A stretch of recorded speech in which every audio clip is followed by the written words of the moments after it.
Welcome to the world's greatest cruises. I'm Lynn Elmhirst, a travel journalist with a deep passion for sailing the high seas. Navigating timeless routes on a world that's 70% water, cruising may be the most authentic way to travel. Not to mention its spectacular scenery, fascinating ships, maritime traditions, and local people and cultures. Join me on the world's greatest cruises.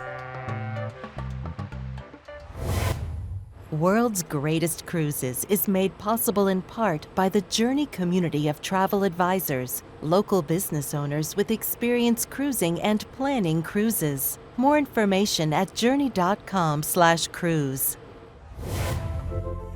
Today on World's Greatest Cruises, we're cruising close to home, an 8-day expedition cruise of 3 of North America's Great Lakes, from Milwaukee, Wisconsin in the USA to Thunder Bay, Ontario, Canada. We're cruising aboard the Viking Octantis, one of 2 of Viking's newest class of ships, expedition ships, designed to sail about 400 guests and 250 crew members to even the most remote regions of the world with its polar-class hull. Of course, on a summer expedition cruise on the Great Lakes, we don't see any ice. And expedition cruising isn't just about exploring the Earth's poles, as I discussed with Viking's Director of Expedition Operations. Expedition cruising is also very much a mindset in how you deliver, wanting to learn about the places you go to, using a Zodiac like this. Right. Other means of, or tools or toys like we call them. Most other ships have to dock in ports, but with the Viking Octantis, we don't need to be in port. We can embark on an excursion, on an exploration right from the ship, on a Zodiac or kayak or a special operations boat. And we have a group of highly qualified staff members in that expedition team. They're either masters or PhDs in their particular subject matter. Which might include? Yeah, which might include geology, biology, history, and so on. So they can really bring the experience. Yeah, exactly. It's not just a sort of immersive way to see the world. It's fun to actually get out and get into it in this way. In addition to all the fun exploration toys, expedition experts are also conducting real science in the waters where we sail. And we get to be part of that scientific inquiry. We're exploring North America's inland seas. The 5 Great Lakes between the United States and Canada are the world's largest freshwater ecosystem, holding 1/5 of the surface freshwater on the planet. The Great Lakes are vast, spanning over 750,000 square miles, and on World's Greatest Cruises, we're exploring parts of the 3 largest and westernmost lakes, Michigan, Huron, and Superior. During our 8-day voyage, we visit some of the Great Lakes' storied cities and charming islands. We explore remote landscapes that inspired some of North America's most famous artists and step back in time to early fur trading and Indigenous history. Fire! I think we're eating chimney for dinner tonight. This cruise gives you a whole new perspective on the Great Lakes. On the western shores of Lake Michigan, Milwaukee is a revitalizing city, celebrating its heritage, culture, and modern lifestyle, with a transforming waterfront as Great Lakes cruising from the port of Milwaukee is taking off. What a beautiful day to sail away from Milwaukee onto Lake Michigan and the start of our Great Lakes cruise.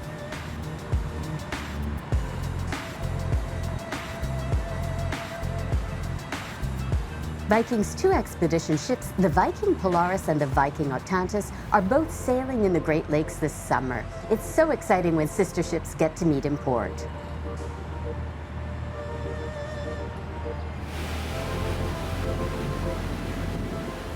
Our sailing northeast towards the Canadian border takes us to our first port of call, one of America's most famous islands. As we sail through the Straits of Mackinac and under the I-75's 5-mile bridge, we cross from Lake Michigan into Lake Huron. The first thing everyone notices about Michigan's famous Mackinac Island isn't the pastel-colored century buildings or its famous summer resort atmosphere. It's the horses. Cars have been banned on Mackinac since all the way back to 1901, creating a one-of-a-kind horse culture unparalleled in the United States. There are fewer than 600 human inhabitants of Mackinac Island, and in the summer, about the same number of horses.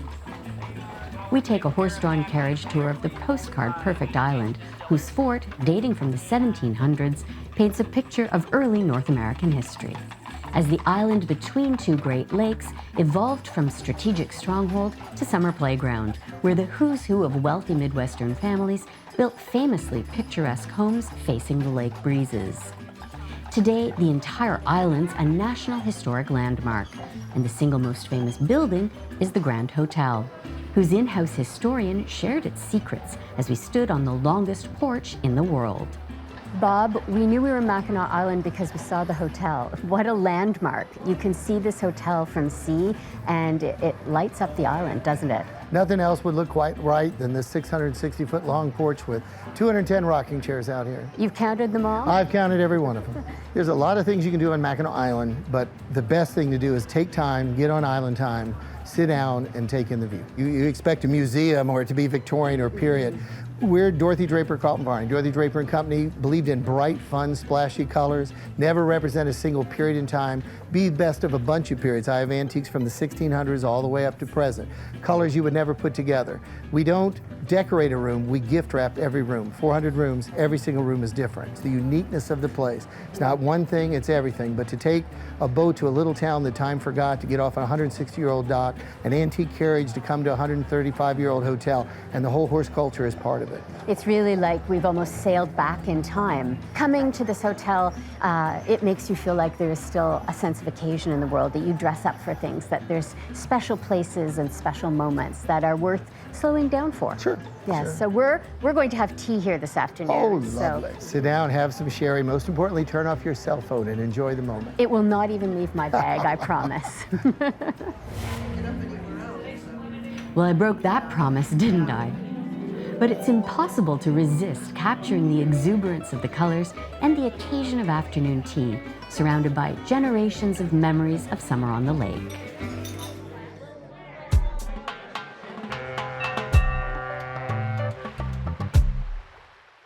Exuberant maximalist design at the Grand Hotel contrasts sharply with our ship's cozy Nordic minimalism that reflects the cruise line's Scandinavian family heritage. Here, the design emphasizes natural rustic materials with handcrafted details and signature touches of Nordic lifestyle. Pale woods, uncluttered spaces, views of the outdoors even from the ship's lecture hall, along with toasty fires and throws that would make you feel cozy in the fjords of Norway or among polar icebergs. It also feels very much in tune with a cruise along the iconic granite outcroppings and tree-lined shores of Great Lakes cottage country. Not every space on board's Nordic inspired, though. There's a classic Italian restaurant and a private dining room, even a sunroom-like aft terrace bar and dining area that lets us take advantage of fair midsummer weather. But when it comes to dining on the Viking Octantis, my favorite restaurant is Nordic in both design and cuisine.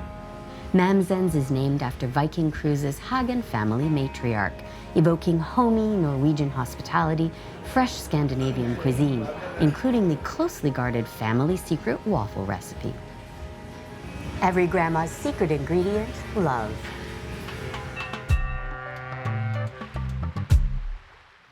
Once we reach one of Canada's most famous freshwater playgrounds, Georgian Bay in Lake Huron, the expedition toys start coming out of their hangar. So this is the hangar? Yeah, this is the hangar. And you can see that in height it is 2 decks. Yes.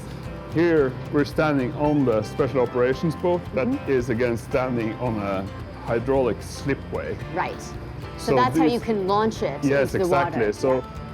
So the aft part of this slipway slides back into the water, and then the wheels, they roll the boat backwards into the water. So 2 special operations boats, and then I'm trying to count Zodiacs quickly. Yeah. We have 16 or 17 Zodiacs, and we have two submarines, on two either yellow side? submarines Right. on either side. Right. They are on a track. So when they are being launched, we open the hangar, and they are going forward like a train to underneath that transversal crane. Okay, so here. that opens like a garage door, Yes, exactly. and they zoom out? Yeah, they zoom out underneath the crane, the two hooks Right. that you can see over there. And then that Yeah. goes out over the water Yes. and lowers yes. it down. We have kayaks in a rack over there. Do you like it down here? Is I love it it down cool here. for you to be Yeah. down here still, even though you could do Yeah. it any time? Yeah. Because it seems like it's a garage, basically, Yes. but it's a Yes. pretty cool garage. Yes, so everything is very purposeful and functional, but at the same time, There's a cool factor. there's a There's cool a cool factor, factor. and you have these apertures from Yes. public spaces inside the ship. Yes. So you're in the foyer of the Ola, and you can peek look- down into the yes. hangar, and that was important for us because it kind of gives guests on board a peek into the inner workings, behind the or curtain a behind the little. Yes, curtain, behind yes. the scenes. No, I did notice when we came how wonderful it was to be able to go to see in and to see your Yeah. expedition in the making, Yes, almost by yes, looking in. yes. Our first Zodiac tour brings us up close to the signature shoreline of Lake Huron's Georgian Bay, with its iconic granite rock formations characteristic of Canadian shield geology, where eastern white pine trees seem to miraculously grow out of rocks exposed by Ice Age glaciers and wind and waves over millennia, inspiring artists over a century ago and visitors like us to this day. Our expedition team leader navigated us close to shore into quiet coves where we practiced identifying local birds, flora, and fauna. Fresh air and spending time outdoors on the lake works up an appetite. Viking has arranged for guests to take part in a fish fry, a local tradition for campers, cottagers, and visitors to resorts like Killarney Mountain Lodge. And sitting with friends outdoors on the rocky shore overlooking Georgian Bay scenery makes a simple local dish into a memorable delicacy.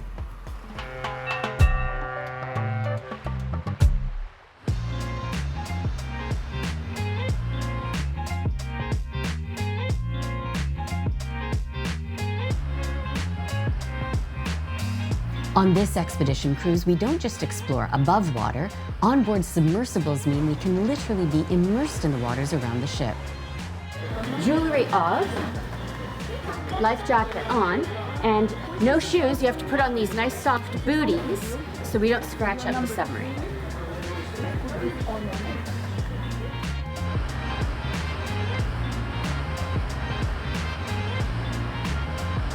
And down we go. There's 6 of us plus a pilot, and you'd better like the guests taking the submarine ride with you because we're very cozy as the sub dives into Lake Huron's green waters to a maximum 300-meter depth. Our seats swivel towards the bubble-shaped full-length windows on both starboard and port sides, giving us a maximum view of, well, today, not much at all. We're back.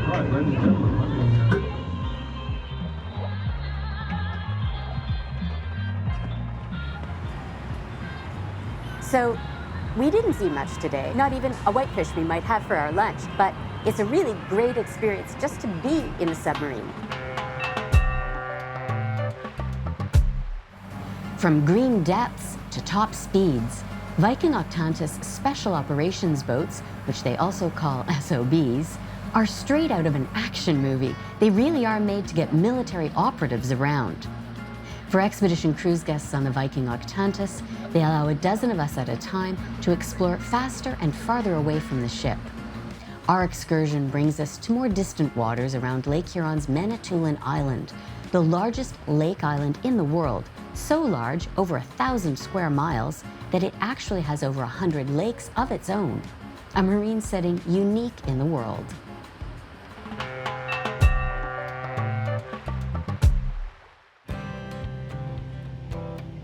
Back on board, it's time to slow down and warm up in the spa. It's not just a room with a view, it's a pool with a view, so I can relax after an exciting day without missing any of the scenery outdoors. Nordic traditions reappear here in the spa too, if you dare.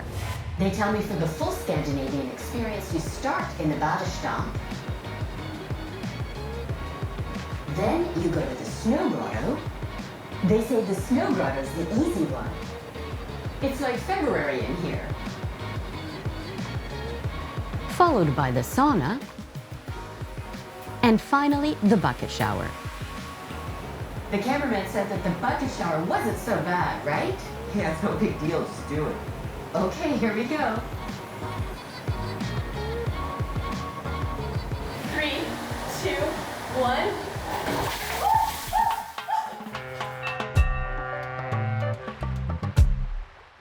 Early morning draws most of our fellow passengers on the Viking Octantis to the bow of the ship, not just for the spirited coffee pop-up service by the ship's crew, but to experience our transit through the Soo Locks, the so-called linchpin of the Great Lakes. Michael, a lot of people are really fascinated to go through locks. Yes, the Soo Lock. It takes 10,000 ships every year. Are they entirely on the American side, or do they actually straddle the border between US and Canada? They straddle the border. Right behind us is the international bridge. Right, right. So how long is the passage usually? It takes about a 45-minute process. So we're climbing. That's important to notice too. Our journey from Georgian Bay, Lake Huron into Lake Superior, we have to climb elevations. Correct. And to be able to be outdoors on the deck of a ship in lovely weather with this great scenery and this fascination. Right. I mean, no wonder everyone is out here with us. Original expedition cruises were tourists tagging along on scientific ships. Viking ships were built for guests, but they maintain a core science mission. At Expedition Central, guests can interact with expedition team leaders, but the science goes beyond sharing existing knowledge. Josh, this is not a space that you would normally associate with a cruise ship. You're absolutely right. It's not very common to find yourself in the lab on a cruise ship. So to have a lab that actually gathers and collects scientific research is quite valuable. My understanding is that this is not a token lab. There's real science that goes on here. Correct, yeah. So tell us what real science happens on this ship and is happening right now on our cruise. So we have a weather balloon, which is scheduled to launch tomorrow at 8 o'clock. And globally, we have about 900 stations that release balloons every day. These are NOAA weather balloons. NOAA weather balloons, right. So what are NOAA weather balloons used for? Basically to collect atmospheric variables. Right. So as these balloons go up, they're collecting information on temperature and pressure with altitude. We're one of the only cruise lines that are authorized to release these balloons. We have a special partnership with NOAA for the fact that we're able to access these locations really far away. Actually, we're lucky that we're here because you're getting the weather balloon ready to go. So these weather balloons are made of entirely degradable latex. The balloon gets released from the deck of the ship and goes up, up, up, and then you just say goodbye and walk away? Once everything is good and the systems are all rigged up and ready, we release the balloon with the radio sonde attached. This device goes up 20 miles into the atmosphere collecting this data. We release the balloon and everyone's happy and clapping, and we get data live streamed straight back to the Expedition Central. That's incredible. And so that really also for guests too, right? It's not nebulous, it's very real and in the moment, right? You have instant gratification from your science, which is wonderful. For me, when they walk away saying that they had no idea that they could contribute to science, or they had no idea this was possible, that makes me want to just get up and do it all again the next day. The ship's designers built a little mystery into the Viking Octantis. The hide is well named, a hidden-away lounge in the bow of the ship that guests need to engage their spirit of adventure just to find. Locating the hide makes it feel like we've got our own secret speakeasy on board, complete with a bar cart of sipping spirits and an atmosphere conducive to sharing tall tales of our expedition adventures.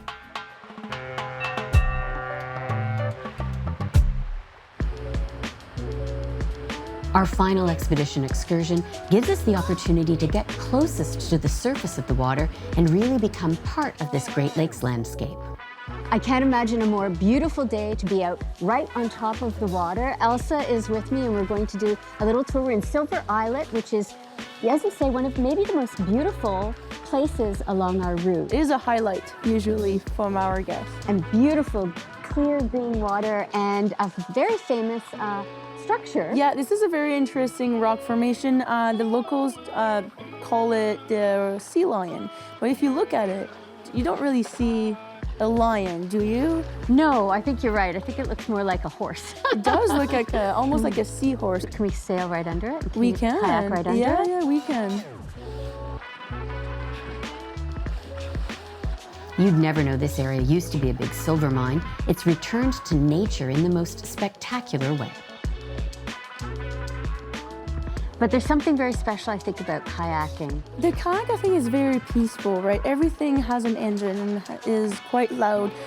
With the kayak, you get really close to nature and then just paddling into those beautiful places. Sometimes you get the sound of all the birds. You get close to the rocks. You get close to the trees. And then it's very peaceful, and I think that's what people are looking for when they come kayaking. We've reached our final port, Thunder Bay, Ontario. It's the westernmost port on the Great Lakes in Canada. The pleasure boats in the harbor of the city's waterfront district where we're docked shows that today's Thunder Bay, while still vital to shipping, is as much about recreation and enjoying the region's natural wonders. We're also here to learn about its European and Indigenous history as a fur trading center. Fort William Historical Site includes a replica of an Indigenous encampment from around 1815 that illustrates how the interaction between Europeans and local Ojibwe included an exchange of knowledge as well as fur. I think a lot of people would recognize this, but they might not understand the full significance of the snowshoes that we all know and love today with your ancestral knowledge and that we learned from ancient peoples. Yes, exactly. This is handmade, and a lot of people think that we bought them, honestly, at first. And they don't realize that we had the technology to shape wood like this before Europeans came. And the Europeans, of course, took this knowledge, and of course now, I mean, you would never see an expedition to the Antarctic or any pole without a modern version of something that we learned from people around here. Exactly, yeah, because without these, they'd be up to here in snow. Not so much fun. Indigenous people and fur traders converged on Fort William every spring and summer, making the fort a boomtown. So they first came here and they got repackaged by weight, 90-pound bags. Exactly, so we always were 90-pound pegs. Each of the Voyageurs would carry between 4 to 6 of these, and they were responsible to get them back to Montreal. All the way from here to Montreal. Through all the Great Lakes, St. Lawrence River to Montreal, where they'd be taken to Europe, and they did it in 90-pound bags in canoes. So imagine I am either an Indigenous person or a fur trapper, a European fur trapper, and I'm bringing in my haul from the winter to get some goodies. So you then would negotiate with me, and then I would hopefully walk away happy. After some negotiation role-playing, I ended up trading my furs for a new musket and ammunition. Perfect. Do you shake hands now? Oh, we do, absolutely. Now, would you like to go fire one? I would absolutely like to test fire my new musket. You're the man to help me learn to fire. So with the Northwest Company trade musket here, it is a flintlock musket, meaning we're using a piece of flint right here at the back. It's very, very hard. It's going to strike the steel right here. So that's going to create a spark. Exactly. That's what will ignite the black powder charge in there. And if we were loading with a live ball today, that's what would shoot. So in order to get our musket to fire, we're going to need powder from our powder horn and... Pour a little bit of that measure on the side. Oops. If that's okay. Okay, sorry about that. That's okay. Right here? Wait, just like that. And fill that oval. Fill the oval. Perfect, just like so. Wearing my 21st century safety gear now. Okay, Lynn, so find the trigger, just have your finger by it. Take care! Fire! Woo! There we go. I think we got the chimney. I think we're eating chimney for dinner tonight. Just as they would have at the fort hundreds of years ago, before we departed the Viking Octantis, we gathered with friends and colleagues around a fire to say goodbye in a timeless ritual on land or sea. Until next time on World's Greatest Cruises, wishing you fair winds and following seas.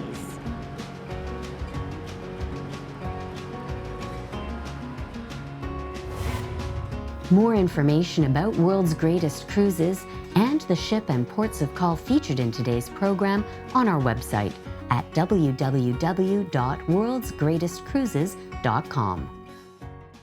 World's Greatest Cruises is made possible in part by the Journey community of travel advisors, local business owners with experience cruising and planning cruises. More information at journey.com/cruise. Next time on World's Greatest Cruises, we're discovering Arctic natural wonders.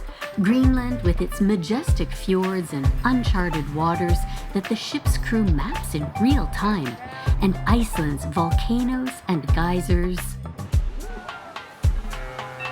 waterfalls, and the view from inside a glacier. Plus, we celebrate a nautical tradition for sailors above the Arctic Circle.